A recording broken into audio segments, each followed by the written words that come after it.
नमस्कार और बहुत स्वागत है आपका सीएनबीसी आवाज पर। आप देख रहे हैं property Guru presented by signature global, making India affordable. तो एक बार फिर लेकर हाजिर है आपका मनपसंद शो, जहां पर हम ढेर सारी बातें करने वाले हैं। प्रॉपर्टी बाजार का ताज़ा हाल आपको बताएंगे, साथ ही आपके सवालों के जवाब देंगे। और आज हमारे साथ ये सारी बातचीत करने के लिए मौजूद है प्रॉपर्टी स्टोरी के को फाउंडर आशीष महाजन, हमारे आज के मेहमान। सर, बहुत स्वागत है आपका प्रॉपर्टी गुरु में।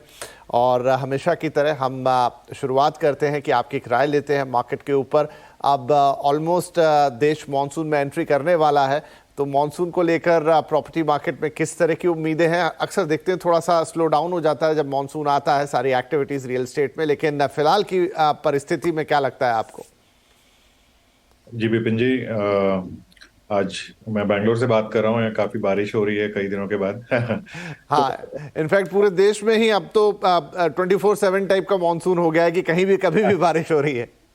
बिल्कुल, तो दिल्ली एनसीआर में भी काफी बारिश रही है, पर इस कारण से जो हमें रिपोर्ट मिलती है हमारी टीम से और लोगों से बात करके, तो ऐसा फुटफॉल्स में ऐसा कुछ कमी नहीं आती है। हम्म। इनफैक्ट अगर हम लिस्टेड कंपनीज के अगर हम गाइडेंस की बात करें अगले एक साल की, बहुत सारी कंपनीज ये कह रही हैं कि हम 10,000 से 20,000 करोड़ के बीच का प्रोजेक्ट्स ला रहे हैं अगले 12 महीने के अंदर। तो अगर इस तरह से लिस्टेड और अनलिस्टेड स्पेस को अगर आप ऐड करेंगे, तो हम जितना कई सालों से एडिशन नहीं हुआ होगा प्रॉपर्टी मार्केट में, रेजिडेंशियल की ही बात कर रहे हैं, उससे ज्यादा इस आने वाले साल में होगा। क्योंकि अब क्या है, हर डेवलपर की परिस्थिति जो अच्छा कर रहा था और बेटर हो गई है, तो कैश फ्लोज इंप्रूव हुए हैं, तो उनकी कैपेबिलिटी, और पुराना स्टॉक खत्म हो गया है, तो उनकी capability to launch new projects काफी बढ़ गई है। फिर ये सब के कारण जो हम देख रहे हैं कि कस्टमर्स ऑल्सो कॉन्फिडेंट हैं, वो मार्केट में आ रहे हैं। कई लोग अब ये एक्सेप्ट कर चुके हैं कि प्राइसेस बढ़ चुके हैं। 30-40% का हाइक है कुछ लोकेलिटीज में, कुछ ओहो। पर्टिकुलर विद इन 6-8-10 मंथ्स के अंदर। सेल मार्केट में भी बहुत डिमांड है, लेकिन उतनी चॉइसेस नहीं मिल रही। मतलब चॉइसेस, नए बायर के लिए चॉइसेस बहुत कम है। तो वो आके, जो मिडिल इनकम का एक कस्टमर है, वो आके फिर ये कहता है अच्छा चलो अब हम मान गए कि प्रॉपर्टी मार्केट तेज रही है और प्राइसेस ये हैं और वो ट्रांजैक्शंस हो रहे हैं। तो ओके। आप डेवलपर से बात करेंगे जिनका प्रोजेक्ट 2 या 3 महीने पहले आया हो, समझो 500 से 1,000 ही अपार्टमेंट है, वो मोस्टली दे विल, सभी यही कह रहे हैं कि हम बेच चुके हैं। ओके, तो अब आप हमारे नेक्स्ट प्रोजेक्ट की बात करिए। चलिए, तो तो यही हालात हैं इस समय रेजिडेंशियल के अंदर। तो बढ़िया है। तो एक मोमेंटम जारी है और आप कह रहे हैं कुछ पॉकेट्स ऐसे हैं जहां पर 30 से 40%, तो ये तो ठीक ठाक बढ़ोतरी है दामों में। उसके रीजन पीछे जो भी हो, कुछ एस्केलेटिंग कॉस्ट है और कुछ रियल एस्टेट में तेजी का असर भी हो सकता है। तो चलिए डिटेल में और बातचीत हम करते रहेंगे ड्यूरिंग द शो, लेकिन अब सवाल जवाब के सिलसिले की शुरुआत कर देते हैं। हमारी पहली कॉलर है मंजीत कौर रंधावा, दिल्ली से हमें कॉल कर रही है। मंजीत जी, बहुत स्वागत है आपका। क्या सवाल रहेगा? Thank you. मैंने ना जेपी में कासा हिल्स में 2 फ्लैट बुक किए थे 3700 स्क्वायर फीट के हिसाब से। ओके। तो एक 2 BHK, एक 1 BHK है। तो उसका अभी तो पोजेशन नहीं मिला है, तो मुझे ये पूछना है कि हम इसमें बने रहें या फिर निकल जाएं। ओके, जेपी कासा आइल्स, जरूर इस पे सलाह लेते हैं। तो आशीष जी, इन्होंने 2 फ्लैट बुक किए और अभी तक पोजीशन तो इनको मिला नहीं है। जेपी ग्रुप के साथ तो तकलीफें रही हैं, वो हम सब जानते हैं। क्या करना चाहिए इनको, कि ये निकलें या इसमें बने रहें, इंतजार करें कि मिल जाए आगे पोजीशन? विपिन जी, ये जो हमारी अंडरस्टैंडिंग है, ये प्रोजेक्ट सब जो एक नया ग्रुप, सुरक्षा ग्रुप, जो सन फार्मा के प्रोमोटर्स उसमें इन्वॉल्व हैं, लोगों ने टेक ओवर कर लिए कि जेपी के काफी सारे ऐसे projects through proper litigation process जो चली थी, तो इनको अवार्ड किया गया है। तो 3 से 4 साल का आई थिंक जो अंडर कंस्ट्रक्शन प्रोजेक्ट थे, उनपे टाइमलाइन दी गई है तो फॉर डिलीवरी। तो अब इसमें क्या है कि जो ये प्रोजेक्ट है, ये proper Noida to greater Noida expressway पे लोकेटेड है, सेक्टर 128 प्राइम सेक्टर्स में आता है। इनफैक्ट जो प्रोजेक्ट्स एग्जीक्यूट हो गए आज की डेट में, जो सिमिलर लोकेलिटी में है, वो 10,000-12,000 स्क्वायर फीट भी कमांड कर रहे हैं। कल्पतरू का एक प्रोजेक्ट है। फिर सेक्टर 150 नोएडा में एक काफी तेजी से इमर्जिंग सेक्टर रहा है, जो 128 के आगे जाके है, तो वहां भी इस तरह के रेट आ गए हैं, मतलब 8-10 हज़ार रुपए स्क्वायर फीट। तो ये तो काफी कम रेट है। दूसरा इशू इसमें ये आ सकता है कि रीसेल ये करना चाहते हैं, पर रीसेल करेंगे कैसे?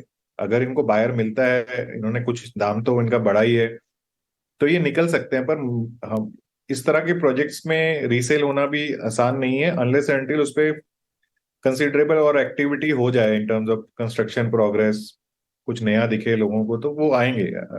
पर एज सच एक अंडर प्राइस प्रॉपर्टी लग रही है, प्रोवाइडेड डिलीवरी हो सके। तो एक अच्छे ग्रुप के पास अब गया है, तो होपफुली ये प्रोजेक्ट्स कंप्लीट हो जाएंगे अब। अदरवाइज लैंड बहुत प्राइम है आज की डेट में, अगर जिस तरह से ये पोजीशन है land, hospital, infrastructure, highways, everything is well place, metro. Just वो लेगेसी है कि वो प्रोजेक्ट खत्म ही नहीं हो पाया, और नोएडा में प्रोजेक्ट हाँ जी, है तो काफी बड़ा इलाके में बना हुआ प्रोजेक्ट, और जेपी ने काम की शुरुआत बहुत अच्छी की थी। अनफॉर्चुनेटली चीजें खराब हो गई और चीजें अटक गई। अदरवाइज वो जो पूरा ही लैंड पार्सल है और जहाँ ये बिल्डिंग्स बनी हैं या कुछ बन रही है, वो काफी बढ़िया जगह है। जी। राइट, तो मंजीत जी देखिए, अब सलाह दोनों तरह की है इसमें, लेकिन सही बात है जो आशीष जी कह रहे हैं कि अब एक रीडेवलपमेंट या फर्दर डेवलपमेंट में वो चला गया है, दूसरे डेवलपर को दे दिया गया है, सुरक्षा ग्रुप की वो बात कर रहे हैं, प्रमोटर्स भी अच्छे हैं, तो इसे कंप्लीट होने का मौका मुझे लगता है कि आपको भी देना चाहिए। आपने इतना इंतजार किया है, क्योंकि इसको बेच देना भी उतना आसान होगा नहीं। एकदम से आपको ग्राहक मिलेंगे तो आपको दाम नहीं देंगे। तो अगर इसमें थोड़ा काम हो जाता है, थोड़ा कंप्लीशन की तरफ जाता है, तो अब शायद अगर आप बेचना भी चाहते हैं तो और लोग आ जाएंगे, और नहीं है और बेटर है होल्ड कर सकते हैं, तो मुझे लगता है कि होल्ड कीजिए। जैसा बता रहे हैं, बहुत ही प्राइम लोकेशन है, बन के मिलेगा तो आपके काम आएगा, और आगे फिर फर्दर बेचेंगे तो उस समय आपको अच्छे दाम मिलने की उम्मीद रहेगी। तो यही आपके लिए सलाह है, रुक पाए तो जरूर रुक जाएं इसके अंदर। चलिए आगे बढ़ते हैं। मंजीत जी के लिए सलाह हो गई। अब हमारे अगले कॉलर हैं दिनेश अग्रवाल साहब। ये कॉल भी हमें दिल्ली एनसीआर से आ रहा है। दिनेश जी, बहुत स्वागत है आपका, क्या सवाल पूछना चाहेंगे? हाँ जी सर, नमस्कार। नमस्कार। मैं गुड़गांव में प्रॉपर्टी देख रहा हूँ, सेक्टर 79 में। ओके। M3M अंटालिया करके है। टोटल एरिया करीब 11 से 70 स्क्वायर फीट है, 2.5 बीच की। ओके जी। और कॉस्ट करीबन 1.15 CR।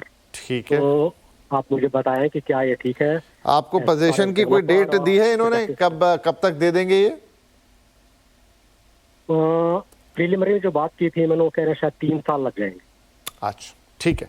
चलिए आशीष जी से जानकारी लेते हैं। तो Ashish ji, M3M Antalya hills, sector 79 Gurugram, 2.5 BHK बता रहे हैं, 1.25 करोड़ के आसपास, 1 करोड़ 15 लाख, और 2-3 साल पोजीशन की बात है। क्या राय रहेगी आपकी इस प्रोजेक्ट पर?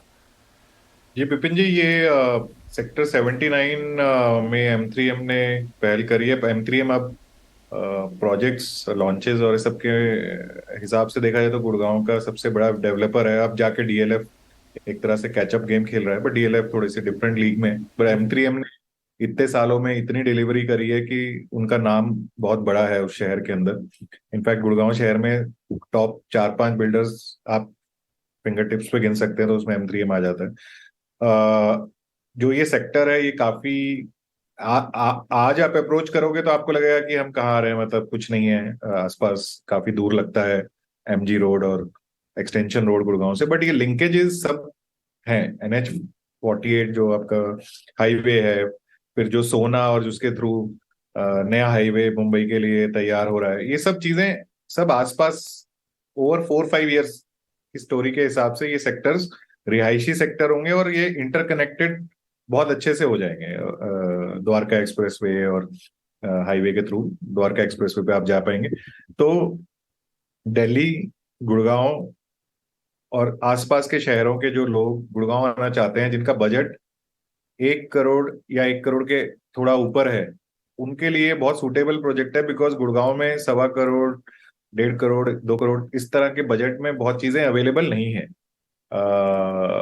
फिर M3M के प्रोजेक्ट्स में ये रहता है, जैसे इस प्रोजेक्ट में भी कुछ ना कुछ स्कीम्स रहती हैं, पेमेंट स्कीम्स, तो उसमें पेमेंट में काफी बेनिफिट्स मिल जाते हैं। तो उसको नजर अगर ये अपनी कैलकुलेशन में लेंगे तो इनके लिए अच्छा ऑप्शन है, गिवन कि गुड़गांव के अंदर ही इनको प्रॉपर्टी चाहिए। सेक्टर गुड़ा का डेवलप्ड ही है, तो ओवर टाइम सारा इंफ्रा आ जाएगा, 3 से 4 साल में ये बस भी जाएगा। सड़क, ये सब सेक्टर बने ही इस कारण है क्योंकि बहुत वाइड रोड्स इन सेक्टर्स तक आ चुकी हैं। पहले तो ये सब विलेजेस ही थी, तो उस हिसाब से अगर आप सारी चीजों को अगर आप लेते हैं कंसिडरेशन में, तो अच्छी ऑप्शन है। कुछ इस पर्टिकुलर प्रोजेक्ट को लेके कुछ लैंड रिलेटेड लिटिगेशंस न्यूज में आती रहती हैं, बट उस पे मैं इतना कमेंट अभी कर नहीं सकता। ठीक है, तो दिनेश जी 3 बातें हैं। पहली बात की लोकेशन की बात है, जैसा आशीष जी ने कहा कि अभी जाके देखेंगे तो एक बार को लग सकता है कि भाई कहाँ आ गए, लेकिन रियल एस्टेट का तो खेल ही ऐसा है, जब आपको लगता है कि यहाँ क्या होगा उस समय ही आपको भाव मिल रहा होता है जो आपको लगता है जिस पे प्रॉपर्टी खरीदी जा सकती है। जब वहाँ सब कुछ हो जाता है तो फिर तो प्रॉपर्टी के भाव ऊपर चले जाते हैं, तब लगता है अरे उस वक्त तो क्या था, आज क्या हो गया। आमतौर पर रियल एस्टेट में ऐसा ही बिहेवियर देखने को मिलता है। उस लिहाज से एक फ्यूचरिस्टिक पिक्चर दिया आशीष जी ने आपको कि आगे चलते हुए बढ़िया हो जाएगा। कनेक्टिविटी सबसे इंपॉर्टेंट होती है, उसके लिए चीज़ें तैयार हैं, इंफ्रास्ट्रक्चर तैयार है। M3M as a company Gurgaon में अच्छा काम कर रही है, लेकिन एक पॉइंट उन्होंने जरूर उठाया कि एक लैंड लिटिगेशन का मामला था। तो मेरे हिसाब से आप एक बार प्रोजेक्ट पे चले जाइए, आसपास आपको और भी लोग मिलेंगे, थोड़ी छानबीन कर लीजिए अपने लेवल पे एक बार और, क्योंकि हम आपको ऐसे किसी प्रोजेक्ट के लिए एकदम थ्रू नहीं करेंगे जहां पर कोई प्रॉब्लम है। तो ज़रूर कुछ और लोग भी वहां पर होंगे, उनसे पूछिए, आसपास बहुत सारे ब्रोकर्स वगैरह भी होंगे, वहां से आपको एक राय मिल जाएगी। और नहीं है तो आप हमें दोबारा भी लिख सकते हैं, हम भी इसमें और थोड़ा डिटेल में जाके इसकी चीज़ें निकालने की कोशिश करेंगे। लेकिन 2 चीज़ें तो परफेक्ट है, एक तीसरी चीज़ के लिए थोड़ी सी खोजबीन आपको और करनी पड़ सकती है, वो आपको वहीं पर लोकल एरिया में जाके सही पिक्चर मिलने की पूरी उम्मीद रखते हैं। तो चलिए इसी सलाह के साथ हम एक छोटा सा ब्रेक लेते हैं। ब्रेक के बाद कुछ और सवाल रहेंगे और बातचीत जारी रहेगी।